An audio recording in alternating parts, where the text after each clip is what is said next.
guys. Things are a little bit different this year. Since you couldn't come in and practice with your locker, we decided to put together a video that will hopefully help you and reduce some of that stress you might be feeling. So once you pick up your class schedule that tells you all your classes and where to go for those, you're going to notice at the top there's a column and it says locker, and it has the locker number, which is kind of a 4-digit long number, right?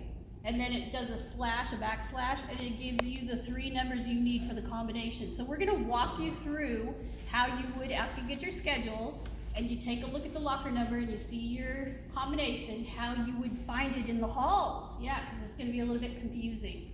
So we're gonna go this way. This would be the first set of lockers, right? The lockers with the lowest numbers.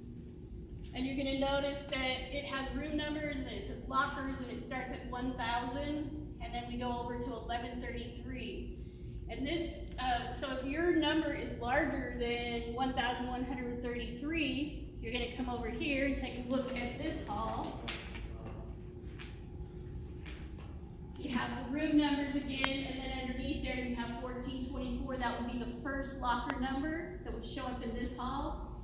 And they have lockers through 1541. If your locker number is larger than 1541, you would head down to the next set of halls and take a look and see, okay, so does my number fit in there?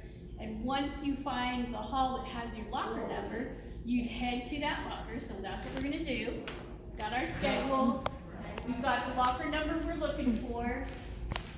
Ours happens to be between 1,000 and 1133. So we're gonna head down here. You could probably do the shut off and. Nope, we're on a mission. We're traveling together. Okay, we're traveling together. Okay, so we find our locker number. Let's keep going. These will be 1106.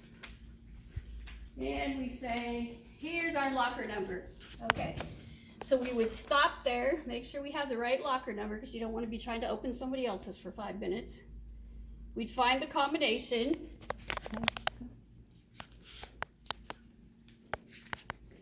And I always do this. I don't know, I mean, just something that I like to do. I clear it. So I turn it to the right. And I look up here and I go, my first number, right? So I'm turning it to the right. You have to turn it to the right for the first number. And I stop right on that number. You cannot go back and then go to that number again, or you got to start all over. So I went to my first number. Second number, you need to now go left. So you're going to turn the dial to the left instead of to the right. And you need to go all the way past that number once. So I look at the number, turn to the left, go all the way past it once, and stop, and make sure you, again, you're not going back and forth like this when you, oops, I passed it, and oops, I'm gonna go back, or you'll have to start over. Okay, last number, the third one, we're gonna head to the right again, gonna be turning it to the right, check the number, turn to the right. This time we go straight there, we don't go around one more time, okay?